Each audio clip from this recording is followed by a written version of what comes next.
ಎಲ್ಲಾ ಗೃಹಲಕ್ಷ್ಮಿರಿಗೂ ಕೂಡ 4,000 ರೂಪಾಯಿ ಹಣ ಈಗ ಜಮೆ ಆಗ್ತಾ ಇದೆ. ಹೌದು ವೀಕ್ಷಕರೇ, ನೀವು ಕೂಡ ಗೃಹಲಕ್ಷ್ಮಿ ಫಲಾನುಭವಿಗಳಾಗಿದ್ರೆ ನಿಮ್ಮ ಅಕೌಂಟ್ಗೂ ಕೂಡ ಹಣ ಬಂದಿದ್ರು ಬಂದಿಲ್ಲ ಅಂದ್ರೂ ಕೂಡ ವಿಡಿಯೋ ಪೂರ್ತಿಯಾಗಿ ನೋಡಿ. 2 ದೊಡ್ಡ ಸಿಹಿ ಸುದ್ದಿ ಕೂಡ ಬಂದಿದೆ.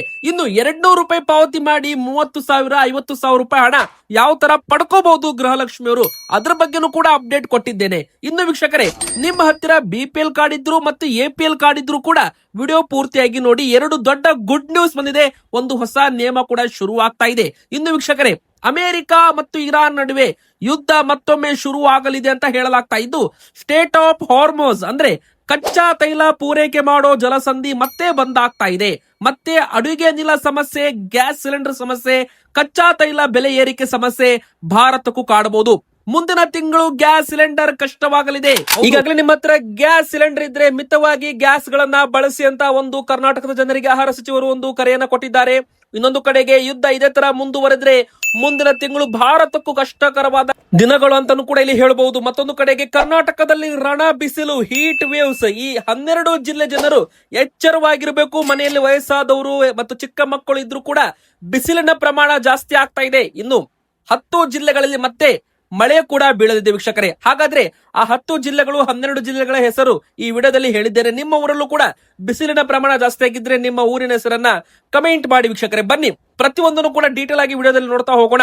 ಮೊದಲಿಗೆ ಗೃಹಲಕ್ಷ್ಮಿ ಯೋಜನೆಯಿಂದ ವಿಡಿಯೋನ ಶುರು ಮಾಡೋಣ.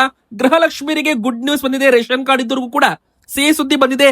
ಬೇಗನೆ ವಿಡಿಯೋಗೆ ಲೈಕ್ ಮಾಡಿ. ಇನ್ನು ಕಮೆಂಟ್ ಬಾಕ್ಸ್ ಅಲ್ಲಿ ನಿಮಗೂ ಕೂಡ 29ನೇ ಕಂತು ಹಣ ಜಮೆ ಆಗಿದೆಯಾ, ಎಸ್ ಆರ್ ನೋ ಅಂತ ದಯವಿಟ್ಟು ನಾವು ಕೇಳೋ ಪ್ರಶ್ನೆಗೆ ಉತ್ತರ ಕೊಡಿ. ನಿಮ್ಮ ಒಂದು ಉತ್ತರದಿಂದಾಗಿ ಪ್ರತಿಯೊಬ್ಬರಿಗೂ ಕೂಡ ತುಂಬಾ ಸಹಾಯವಾಗುತ್ತೆ. ಪ್ರತಿಯೊಬ್ಬರು ಕೂಡ ಕಮೆಂಟ್ ಮಾಡ್ತೀರಾ. ನಿಮ್ಮ ಕಮೆಂಟ್ಗೋಸ್ಕರ ಧನ್ಯವಾದಗಳು. ನಮ್ಮ ಚಾನೆಲ್ಗೆ ಸಬ್ಸ್ಕ್ರೈಬ್ ಕೂಡ ಮಾಡಿ, ಪಕ್ಕದಲ್ಲಿ ಕಾಣೋ ಬೆಲ್ ಐಕಾನ್ ಕೂಡ ಒತ್ತಿ. ಮೊದಲಿಗೆ ವೀಕ್ಷಕರೇ, ಗೃಹಲಕ್ಷ್ಮಿಯರಿಗೆ 2-3 ದೊಡ್ಡ ಸಿಹಿ ಸುದ್ದಿ ಬಂದಿದೆ.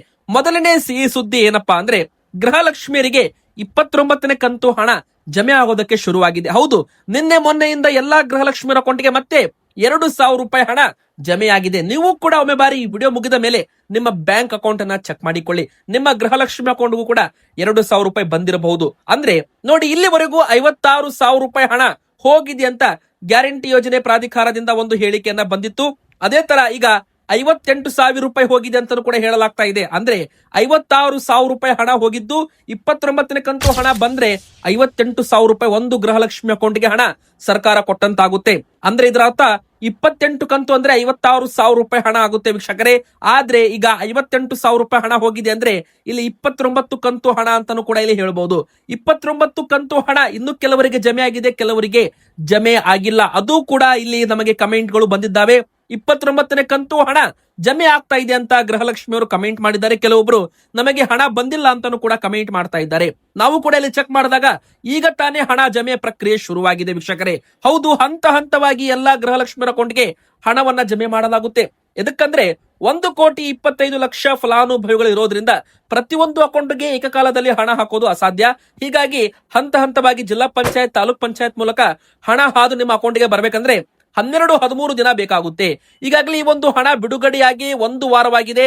ಇನ್ನು 1 ವಾರದಲ್ಲಿ ಗೃಹಲಕ್ಷ್ಮಿಯರ ಅಕೌಂಟ್ಗೆ ಮತ್ತೆ 2,000 ರೂಪಾಯಿ ಜಮೆ ಆಗುತ್ತೆ.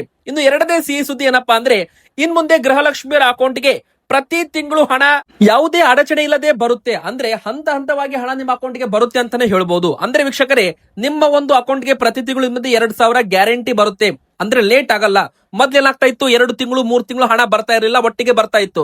ಆದ್ರೆ ಇನ್ ಮುಂದೆ ಪ್ರತಿ ತಿಂಗಳು ಹಣ ಕ್ಲಿಯರ್ ಆಗುತ್ತೆ ಅಂತ ಸಚಿವೆ ಲಕ್ಷ್ಮೀ ಹೆಬ್ಬಾಳ್ಕರ್ ಮೇಡಮ್ ಅವರು ಒಂದು ಗುಡ್ ನ್ಯೂಸ್ ಅನ್ನ ಕೊಟ್ಟಿರುವಂತದ್ದು. ಇನ್ನು ಮೂರನೇ ಸಿಹಿ ಸುದ್ದಿ ಏನಪ್ಪಾ ಅಂದ್ರೆ, ಪ್ರತಿ ತಿಂಗಳು 200 ರೂಪಾಯಿ ನೀವು ಗೃಹಲಕ್ಷ್ಮಿ ಸೊಸೈಟಿ ಸಂಘದಲ್ಲಿ ಡೆಪಾಸಿಟ್ ಮಾಡಿದ್ರೆ 6 ತಿಂಗಳ ನಂತರ 7ನೇ ತಿಂಗಳ ನಿಮಗೆ ಗೃಹಲಕ್ಷ್ಮಿ ಯೋಜನೆ ಮೂಲಕ 30,000 ರೂಪಾಯಿ ಅಂದ್ರೆ 3 ಲಕ್ಷ ರೂಪಾಯಿ ಕಡಿಮೆ ಬಡ್ಡಿ ದರದಲ್ಲಿ ಸಾಲ ಸೌಲಭ್ಯ ಮಾಡಿಕೊಡ್ತಾರೆ. ಅಂದ್ರೆ ನೋಡಿ ವೀಕ್ಷಕರೇ, ಗೃಹಲಕ್ಷ್ಮಿ ಬ್ಯಾಂಕ್ ಅಲ್ಲಿ ನೀವು ಮೊದಲು ಸದಸ್ಯರಾಗಬೇಕು. ಸದಸ್ಯರಾದ ನಂತರ 6 ತಿಂಗಳವರೆಗೂ 200 ರೂಪಾಯಿ ನೀವು ಹಣವನ್ನು ಡೆಪಾಸಿಟ್ ಮಾಡಬೇಕು. 7ನೇ ತಿಂಗಳು ನಿಮಗೆ ಸಾಲ ಸೌಲಭ್ಯ ಗೃಹಲಕ್ಷ್ಮಿಯರಿಗೆ ಸರ್ಕಾರದಿಂದಲೇ ಗೃಹಲಕ್ಷ್ಮಿ ಸಹಕಾರ ಸಂಘದ ಮೂಲಕ ಮಾಡಿಕೊಡಲಾಗುತ್ತೆ. ಈಗ ರೇಷನ್ ಕಾರ್ಡ್ ಇದ್ದವರಿಗೆ ಗುಡ್ ನ್ಯೂಸ್ ಕೂಡ ಬಂದಿದೆ. ಅದೇ ತರ ಹೊಸ ನಿಯಮ ಕೂಡ ಶುರುವಾಗ್ತಾ ಇದೆ. ಒಂದು ಕಡೆಗೆ 14 ಲಕ್ಷ BPL ಕಾರ್ಡುಗಳು ಮತ್ತೆ APL ಕಾರ್ಡ್ಗೆ ವರ್ಗಾವಣೆ ಆಗ್ತಾ ಇದ್ದಾವೆ ವೀಕ್ಷಕರೇ. ಹೌದು, ನಮ್ಮ ಕರ್ನಾಟಕದಲ್ಲಿ ಇನ್ನು 14 ಲಕ್ಷ BPL ಕಾರ್ಡುಗಳು ಅನರ್ಹರ ಪಟ್ಟಿಗೆ ಸೇರಿದೆ ಅಂತ ಹೇಳಲಾಗ್ತಾ ಇದೆ ವೀಕ್ಷಕರೇ. ಅಂದ್ರೆ ಸರ್ಕಾರಿ ನೌಕರರು ಆಗಿರ್ಬೋದು, ಮತ್ತೆ ಮನೆ ಮಳಿಗೆಗಳನ್ನ ಬಾಡಿಗೆ ಕೊಟ್ಟು ವರಮಾನ ಪಡ್ಕೋತಾ ಇದ್ದವರು, ಲಕ್ಷಾಂತರ ರೂಪಾಯಿ ಬಿಸ್ನೆಸ್ ಮಾಡಿ ಟರ್ನ್ ಓವರ್ ಮಾಡ್ತಾ ಇದ್ದವರು, ಇನ್ನು ತೆರಿಗೆ ಪಾವತಿದಾರರು, ಮುಖ್ಯವಾಗಿ 7.5 ಎಕರೆಗೂ ಹೆಚ್ಚು ಭೂಮಿ ಇದ್ದ ಕೃಷಿ ಭೂಮಿಕರಿಗೂ ಕೂಡ ಇಲ್ಲಿ BPL ಕಾರ್ಡ್ ಕೊಡಲ್ಲ ಅಂತ ಸರ್ಕಾರ ಇಲ್ಲಿ ಒಂದು ಮಾನದಂಡಗಳನ್ನ ಮಾಡಿದೆ. ಹೀಗಾಗಿ ಇಂತ ಒಂದು ರೂಲ್ಸ್ ಗಳನ್ನ, ನಿಯಮಗಳನ್ನ ಉಲ್ಲಂಘನೆ ಮಾಡಿದ ರೇಷನ್ ಕಾರ್ಡ್, BPL ಕಾರ್ಡ್ಗಳನ್ನ APL ಕಾರ್ಡ್ಗೆ ವರ್ಗಾವಣೆಯನ್ನ ಮಾಡಲಾಗುತ್ತೆ. ಹಂತ ಹಂತವಾಗಿ ಕರ್ನಾಟಕದಲ್ಲಿ 14 ಲಕ್ಷ BPL ಕಾರ್ಡ್ಗಳನ್ನ APL ಕಾರ್ಡ್ಗೆ ವರ್ಗಾವಣೆ ಮಾಡಲಾಗುತ್ತೆ ಅಂತ ಹೇಳಲಾಗ್ತಾ ಇದೆ ವೀಕ್ಷಕರೇ. ಅಂದ್ರೆ ನೋಡಿ, ನೀವು ಕೂಡ BPL ಕಾರ್ಡ್ ಹೊಂದಿದ್ರೆ, ಈ ಎಲ್ಲಾ ತಪ್ಪುಗಳನ್ನ ನೀವು ಮಾಡಿದ್ರೆ, ಅಂದ್ರೆ ನೀವು ಲಕ್ಷಾಂತರ ರೂಪಾಯಿ ಟರ್ನ್ ಓವರ್ ಮಾಡ್ತಿರ್ತೀರಾ, ಸಾವಿರಾರು ರೂಪಾಯಿ ಹಣ ಗಳಿಸ್ತಾ ಇರ್ತೀರಾ. BPL ಕಾರ್ಡ್ ಅಂದ್ರೆ ಇದು ಬಡವರಿಗೆ ಮಾತ್ರ, ಶ್ರೀಮಂತರಿಗೆ ಅಲ್ಲ. ಆದ್ರೆ ಶ್ರೀಮಂತರು ನಕಲಿ ದಾಖಲೆ ಕೊಟ್ಟು BPL ಕಾರ್ಡ್ ಅನ್ನ ಪಡೆದುಕೊಂಡಿದ್ದಾರೆ. ಅವರೆಲ್ಲರಿಗೂ ಕೂಡ ಸರ್ಕಾರ ಈಗ ಪತ್ತೆ ಹಚ್ತಾ ಇದೆ. 14 ಲಕ್ಷ ಕಾರ್ಡುಗಳು ಈಗ APL ಆಗ್ತಾ ಇದ್ದಾವೆ. ಇನ್ನು ಎರಡನೇ ದೊಡ್ಡ ಸುದ್ದಿ ಏನಪ್ಪಾ ಅಂದ್ರೆ, BPL ಕಾರ್ಡ್ ಮಾನದಂಡಗಳನ್ನು ಕೂಡ 3 ಲಕ್ಷ ರೂಪಾಯಿಗೆ ಏರಿಕೆ ಮಾಡೋ ಒಂದು ಶಿಫಾರಸು ನಡೀತಾ ಇದೆ. ಅಂದ್ರೆ BPL ಕಾರ್ಡ್ ಈಗ ಇದ್ದ ಲಿಮಿಟ್ ಅನ್ನ 1,20,000 ರೂಪಾಯಿಯನ್ನ 3 ಲಕ್ಷ ರೂಪಾಯಿಗೆ ಏರಿಕೆ ಮಾಡಿದ್ದಾದಲ್ಲಿ ಸಾವಿರಾರು ಕಾರ್ಡುಗಳು ರದ್ದಾಗುವುದು ಉಳಿಯುತ್ತೆ ಅಂತಾನು ಕೂಡ ಇಲ್ಲಿ ಹೇಳಲಾಗಿದೆ. ಮಾನದಂಡಗಳನ್ನ ಚೇಂಜ್ ಮಾಡ್ತಾ ಇದ್ದಾರೆ. ಇಲ್ಲಿ ಬಡ ಜನರು ಕೂಡ ದಿನಕ್ಕೆ 700-800 ರೂಪಾಯಿ ದುಡಿಯುವರ BPL ಕಾರ್ಡು ಮೊನ್ನೆ APL ಕಾರ್ಡ್ ಆಗಿತ್ತು. ಹೀಗಾಗಿ ಸರ್ಕಾರ ಇನ್ಕಮ್ ಲಿಮಿಟ್ ಅನ್ನ ಪರಿಷ್ಕರಣೆ ಮಾಡಬಹುದು ಅಂತ ಒಂದು ಕಡೆಗೆ ಹೇಳಲಾಗಿದೆ. ಇದನ್ನ 3 ಲಕ್ಷ ರೂಪಾಯಿಗೆ ಏರಿಕೆ ಮಾಡಿದ್ದಾದಲ್ಲಿ 3 ಲಕ್ಷ ರೂಪಾಯಿವರೆಗೂ ಆದಾಯ ಇದ್ರೂ ಕೂಡ ವರ್ಷಕ್ಕೆ ಅವರ BPL ಕಾರ್ಡು ರದ್ದಾಗೋದಿಲ್ಲ ಅಂತ ಹೇಳಲಾಗ್ತಾ ಇದೆ. ಮುಂದಿನ ಬರೋ ದಿನಗಳಲ್ಲಿ ಇದನ್ನ ಅಧಿಕೃತವಾಗಿ ಜಾರಿಗೆ ತಂದಾಗ ಇದು ಅಪ್ಲೈ ಆಗುತ್ತೆ. ಇನ್ನು ಇಂದಿರಾ ಕಿಟ್ ವಿತರಣೆ ಕೂಡ ಏಪ್ರಿಲ್ ತಿಂಗಳಲ್ಲಿ ವಿತರಣೆ ಆಗ್ಬೇಕಾಗಿತ್ತು, ಆದ್ರೆ ಇನ್ನೂ ಕೂಡ ವಿತರಣೆ ಆಗಿಲ್ಲ ಅಂತ ವಿರೋಧ ಪಕ್ಷದವರು ಪ್ರಶ್ನೆ ಮಾಡ್ತಾ ಇದ್ದಾರೆ. ಮುಂದಿನ ತಿಂಗಳು ವಿತರಣೆ ಮಾಡೋ ನಿರೀಕ್ಷೆ ಇದೆ ಅಂತಾನು ಕೂಡ ಇಲ್ಲಿ ಹೇಳಲಾಗಿದೆ ವೀಕ್ಷಕರೇ. ಇನ್ನು ಮೂರನೇ ದೊಡ್ಡ ಬ್ರೇಕಿಂಗ್ ನ್ಯೂಸ್ ಏನಪ್ಪಾ ಅಂದ್ರೆ, ಅಮೆರಿಕ ಮತ್ತು ಇರಾನ್ ನಡುವೆ ಕದನ ವಿರಾಮ ಇತ್ತು, ಈಗ ಅದು ಮುರಿತಾ ಇದೆ. ಪಾಕಿಸ್ತಾನದಲ್ಲಿ ನಡೆದ ಸಂಧಾನ ಸಭೆ ಸಂಪೂರ್ಣ ಫೇಲ್ ಆಗಿದೆ. ಅಂದ್ರೆ ಪಾಕಿಸ್ತಾನ ಎಷ್ಟೇ ಟ್ರೈ ಮಾಡಿದ್ರು ಕೂಡ ಇಲ್ಲಿ ಅಮೆರಿಕ ಮತ್ತು ಇರಾನ್ ನಡುವಿನ ಒಂದು ಸಮಾಧಾನವಾದ ಶಾಂತಿ ಸಂಬಂಧ ವಿಫಲವಾಗಿದೆ. 21 ಗಂಟೆಗಳ ಕಾಲ ಮಾತುಕತೆ ನಡೆಸಿದ್ರು ಕೂಡ ಯಾವುದೂ ಕೂಡ ಫಲ ಸಿಕ್ಕಿಲ್ಲ. ಇರಾನ್ ಮತ್ತೆ ಫಿನಿಶ್ ಮಾಡ್ತೀನಂತ ಟ್ರಂಪ್ ಎಚ್ಚರಿಕೆ ಕೊಟ್ಟಿದ್ದಾರೆ. ಹೌದು ವೀಕ್ಷಕರೇ, ಮತ್ತೆ ಈಗ ಹೋರ್ಮಜ್ ಜಲಸಂಧಿ ಕೂಡ ಬಂದ್ ಆಗ್ತಾ ಇದೆ ಎಂಬುವ ಒಂದು ಆತಂಕಕಾರಿ ಸುದ್ದಿ ವೈರಲ್ ಆಗಿದೆ. ಹೋರ್ಮಜ್ ಬಂದ್ ಮಾಡಿದ್ರೆ ತಕ್ಕ ಶಾಸ್ತಿ ಮಾಡ್ತೀವಿ ಅಂತ ಇರಾನ್ ಅವರು ಎಚ್ಚರಿಕೆ ಕೊಡ್ತಾ ಇದ್ದಾರೆ.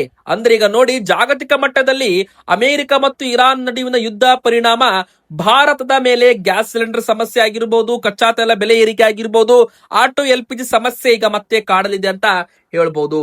ಇಲ್ಲಿ ಅಮೆರಿಕ ಅಧ್ಯಕ್ಷ ಡೊನಾಲ್ಡ್ ಟ್ರಂಪ್ ಏನ್ ಹೇಳಿದಾರಂದ್ರೆ, ಜಾಗತಿಕ ಇಂಧನ ಪೂರೈಕೆ ಪ್ರಮುಖ ಕೇಂದ್ರ ಬಿಂದಾಗಿರೋ ಹೋರ್ಮಜ್ ಜಲಸಂಧಿ ಅಮೆರಿಕದ ನೌಕಾಪಡೆ ತಕ್ಷಣದಿಂದಲೇ ಜಾರಿಗೆ ಬರುವಂತೆ ಸಂಪೂರ್ಣವಾಗಿ ಜಲ ದಿಗ್ಬಂಧನಕ್ಕೆ ಒಳಪಡಿಸಲಿದ್ದಾರಂತೆ. ಅಂದ್ರೆ ಹೋರ್ಮಜ್ ಜಲಸಂಧಿ ಹತ್ರ ಅಮೆರಿಕದ ನೌಕಾಪಡೆಗಳು ಬರಲಿದ್ದಾವಂತೆ. ಅಲ್ಲಿನ ಹಡಗುಗಳನ್ನ ತಡೆ ಹಿಡಿತೀವಿ ಅಂತ ಹೇಳ್ತಾ ಇದ್ದಾರೆ. ಅಂದ್ರೆ ಇಲ್ಲಿ ನೋಡಿ, ಕಚ್ಚಾ ತೈಲ ಬೆಲೆ ಏರಿಕೆ ಆಗೋದು ಗ್ಯಾರಂಟಿ ಅಂತ ಇಲ್ಲಿ ಹೇಳ್ಬೋದು. ಅದೇ ತರ ಒಂದು ಕಡೆಗೆ ಈಗಾಗಲೇ ಗ್ಯಾಸ್ ಸಿಲಿಂಡರ್ ಸಮಸ್ಯೆ ಶುರುವಾಗಿದೆ. ಈಗ ಮತ್ತೆ ಯುದ್ಧ ಮುಗಿಯುತ್ತೆ ಅಂತ ಹೇಳ್ತಾ ಇದ್ದಂತೆ ಗ್ಯಾಸ್ ಸಿಲಿಂಡರ್ ಸಮಸ್ಯೆ ನಿವಾರಣೆ ಆಗ್ತಾ ಇತ್ತು.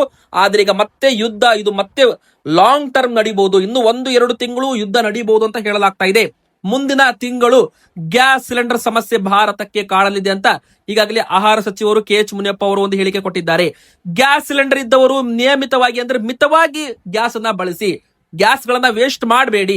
ಎದಕ್ಕಂದ್ರೆ ಮುಂದಿನ ತಿಂಗಳು ಸಿಲಿಂಡರ್ ಸಮಸ್ಯೆ ಕಾಣಬಹುದು ಭಾರತಕ್ಕೆ ಅಂತ ಇಲ್ಲಿ ಒಂದು ಹೇಳಿಕೆಯನ್ನ ಕೊಟ್ಟಿದ್ದಾರೆ. ಅಂದ್ರೆ ಸಿಲಿಂಡರ್ ಇದ್ದವರು ನಿಯಮಿತವಾಗಿ ಗ್ಯಾಸ್ ಗಳನ್ನ ಬಳಸಿ ಅಂತ ಒಂದು ಸಲಹೆ ಕೊಡಲಾಗಿದೆ. ಇನ್ನು ಹೋಟೆಲ್ ರೆಸ್ಟೋರೆಂಟ್ ಗಳಿಗೆ ಮತ್ತೆ ಗ್ಯಾಸ್ ಸಿಲಿಂಡರ್ ಸಮಸ್ಯೆ ಕಾಡಬಹುದು ಮುಂದಿನ ತಿಂಗಳು ಅಂತಾನು ಕೂಡ ಹೇಳಲಾಗ್ತಾ ಇದೆ. ಎದಕ್ಕಂದ್ರೆ ಯುದ್ಧ ಮತ್ತಷ್ಟು ಭೀಕರವಾಗಬಹುದು. ಕಚ್ಚಾ ತೈಲ ಬೆಲೆ ಏರಿಕೆ ಹಿನ್ನೆಲೆ ಪೆಟ್ರೋಲ್ ಡೀಸೆಲ್ ಬೆಲೆ ಪ್ರೈವೇಟ್ ಕಂಪನೀಸ್ಗಳು ಮತ್ತೆ ಏರಿಕೆ ಮಾಡಬಹುದು ಅಂತ ಇಲ್ಲಿ ಹೇಳಲಾಗ್ತಾ ಇದೆ ವೀಕ್ಷಕರೇ. ಈಗ ಬನ್ನಿ ಕೊನೆಯದಾಗಿ, ಕರ್ನಾಟಕ ರಾಜ್ಯಾದ್ಯಂತ ಮತ್ತೆ ಬಿಸಿಲು ಮತ್ತೆ ಮಳೆ ಕೂಡ ಬೀಳಲಿದೆ. ಹಾಗಾದ್ರೆ ಮುಂದಿನ 3 ದಿನಗಳ ಕಾಲ ಬಿಸಿಲಿನ ಪ್ರಮಾಣ ಜಾಸ್ತಿ ಆಗುತ್ತೆ, ಹಾಗೆ ಮಳೆ ಪ್ರಮಾಣ ಕೂಡ ಜಾಸ್ತಿ ಆಗುತ್ತೆ. ಹಾಗಾದ್ರೆ ಯಾವ ಜಿಲ್ಲೆಗಳಿಗೆ ಮಳೆ ಬೀಳುತ್ತೆ, ಯಾವ ಜಿಲ್ಲೆಗಳಲ್ಲಿ ಉಷ್ಣಾಂಶ ತಾಪಮಾನ ಹೆಚ್ಚಾಗಲಿದೆ? ಜನರಂತೂ ಬಿಸಿಲಿಗೆ ಕಂಗಾಲಾಗಿ ಹೋಗ್ತಾ ಇದ್ದಾರೆ. ಎದಕ್ಕಂದ್ರೆ ಭಾರಿ ತಾಪಮಾನ ಡಿಗ್ರಿ ಏರಿಕೆ ಆಗ್ತಾ ಇದೆ. ಅದರಲ್ಲೂ ಕಲ್ಯಾಣ ಕರ್ನಾಟಕದ ಭಾಗದ ಕಲಬುರಗಿ, ರಾಯಚೂರು, ಬೀದರ್ ಈ ಒಂದು ಜಿಲ್ಲೆಗಳಲ್ಲಿ, ಈ ಭಾಗದಲ್ಲಿ ಬಿಸಿಲಿನಿಂದ ಜನ ಕಂಗಾಲಾಗಿ ಹೋಗಿದ್ದಾರೆ ಅಂತ ಹೇಳಲಾಗ್ತಾ ಇದೆ. ಹವಾಮಾನ ಇಲಾಖೆ ಪ್ರಕಾರ ಕಲಬುರಗಿಯಲ್ಲಿ 45 ಡಿಗ್ರಿ ಸೆಲ್ಸಿಯಸ್ ಉಷ್ಣಾಂಶ ದಾಖಲಾಗುವ ಸಾಧ್ಯತೆ ಇದೆ ಅಂತ ಹೇಳಬಹುದು. ಹೀಗಾಗಿ ಜನರು ಸ್ವಲ್ಪ ಹುಷಾರಾಗಿರ್ಬೇಕು ಅಂತ ಹೇಳಲಾಗಿದೆ. ಇನ್ನು ಬಿಜಾಪುರದಲ್ಲಿ, ಕಲಬುರಗಿಯಲ್ಲೂ ಕೂಡ, ರಾಯಚೂರಲ್ಲೂ ಕೂಡ, ಬೆಂಗಳೂರಲ್ಲೂ ಕೂಡ ಇಲ್ಲಿ ಬಿಸಿಲಿನ ಪ್ರಮಾಣ 2-3 ಡಿಗ್ರಿ ಜಾಸ್ತಿ ಆಗಿದೆ ವೀಕ್ಷಕರೇ. ಇನ್ನು ಕರಾವಳಿ ಜಿಲ್ಲೆಗಳಲ್ಲೂ ಕೂಡ ಬಿಸಿಲಿನ ಪ್ರಮಾಣ ಜಾಸ್ತಿ ಇರಲಿದೆ ಅಂತ ಹೇಳಲಾಗಿದೆ. ಇನ್ನು ಉತ್ತರ ಕರ್ನಾಟಕದ ಭಾಗದಲ್ಲಿ ಗದಗ, ಹುಬ್ಬಳ್ಳಿ, ಬೆಳಗಾವಿ, ಬಾಗಲಕೋಟೆ, ಕೊಪ್ಪಳ ಸಂಜೆ ಆಗ್ತಾ ಇದ್ದಂತೆ ಈ ಭಾಗದಲ್ಲಿ ತಂಪಾದ ಗಾಳಿ ಮತ್ತು ಮಳೆ ಕೂಡ ಬೀಳಲಿದೆ. ಅಂದ್ರೆ ಸಾಧಾರಣ ಮಳೆ ಆಗುತ್ತೆ ಅಂತ ಹೇಳಲಾಗಿದೆ. ಇನ್ನು ಚಾಮರಾಜನಗರ, ಬೆಂಗಳೂರು, ಮೈಸೂರು, ಮಂಡ್ಯ, ತುಮಕೂರು, ಹಾವೇರಿ ಈ ಭಾಗದಲ್ಲೂ ಕೂಡ ಸಂಜೆ ರಾತ್ರಿ ಸಮಯದಲ್ಲಿ ಸಾಧಾರಣ ತುಂತುರು ಮಳೆ ಬೀಳುತ್ತೆ. ಬೆಳಗಿನ ಜಾವ ಮತ್ತೆ ಬಿಸಿಲಿನ ಪ್ರಮಾಣ ಕೂಡ ಜಾಸ್ತಿ ಇರುತ್ತೆ ಅಂತ ಹೇಳಲಾಗಿದೆ. ಮೇ ತಿಂಗಳವರೆಗೂ ಕರ್ನಾಟಕದ ಕಲ್ಯಾಣ ಕರ್ನಾಟಕದ ಭಾಗದಲ್ಲಿ ಬಿಸಿಲಿನ ಪ್ರಮಾಣ ಇರಲಿದೆ. ಹೀಟ್ ವೇವ್ಸ್ ಬೀಸಲಿದೆ. ಹೀಗಾಗಿ ವಯಸ್ಸಾದವರು, ಅಜ್ಜ ಅಜ್ಜಿಂದರು ನಿಮ್ಮ ಮನೆಯಲ್ಲಿದ್ರೆ, ಚಿಕ್ಕ ಮಕ್ಕಳು ಇದ್ರೆ ಆದಷ್ಟು ಎಚ್ಚರವಾಗಿರ್ಬೇಕು ಅಂತಾನು ಕೂಡ ಇಲ್ಲಿ ಒಂದು ಸಲಹೆಯನ್ನ ವೈದ್ಯರು ಕೊಟ್ಟಿರುವಂತದ್ದು. ವೀಕ್ಷಕರೇ, ನಿಮ್ಮ ಊರಲ್ಲೂ ಕೂಡ ಮಳೆ ಬರ್ತಾ ಇದ್ರೆ ನಿಮ್ಮ ಊರಿನ ಹೆಸರನ್ನ ಕಮೆಂಟ್ ಮಾಡಿ. ಬಿಸಿಲಿನ ಪ್ರಮಾಣ ಜಾಸ್ತಿ ಆಗಿದ್ರೆ ನಿಮ್ಮ ಊರಿನ ಹೆಸರನ್ನ ಕಮೆಂಟ್ ಮಾಡಿ. ವಿಡಿಯೋಗೆ ಲೈಕ್ ಮಾಡಿ, ಚಾನಲ್ಗೆ ಸಬ್ಸ್ಕ್ರೈಬ್ ಆಗಿ.